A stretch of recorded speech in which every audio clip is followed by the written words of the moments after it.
Hi, my name is Alex Kittka, and my topic for the research paper was virtualization.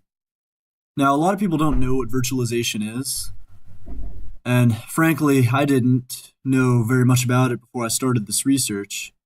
But what virtualization is the ability to run a computer system entirely in software inside of another computer system. Now, I have an example here in front of us. This is Linux Mint running inside of my Windows 10 machine. Now, Linux has a lot of different capabilities besides Windows, and it may be useful to have access to both of them. So, as you can see, it's a fully functional copy of Linux running right here inside of this program. But it has all the features of the same thing running on a desktop. Enables a lot of compatibility. You can use different versions of Windows if you have an older application, which is very nice. A lot of companies will also make use of virtualization for a different purpose, economics.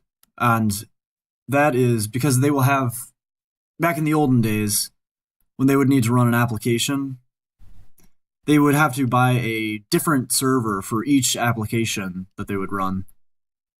Whereas nowadays, with use of virtualization, they can buy, instead of 50 smaller servers, they can buy one monster server and run 50 virtual machines off of it. This saves upfront hardware costs, it saves energy costs. It's all around a good thing for them. And there really aren't too many drawbacks other than the complication of setup, because there is a lot more software involvement with it. But there really aren't that many limits on what can be done with it.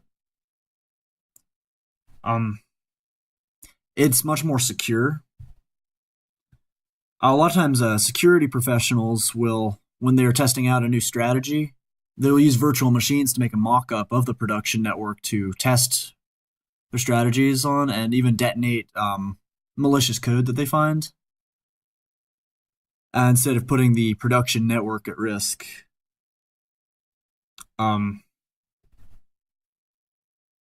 Virtual machines also enable what's called a snapshot to be taken of each virtual machine. What a snapshot is exactly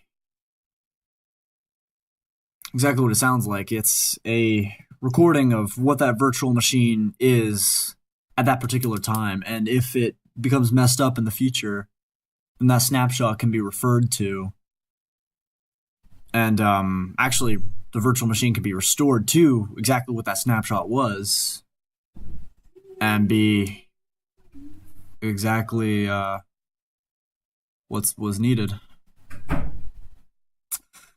So that's just a brief overview of virtualization. I hope you got some benefit out of it.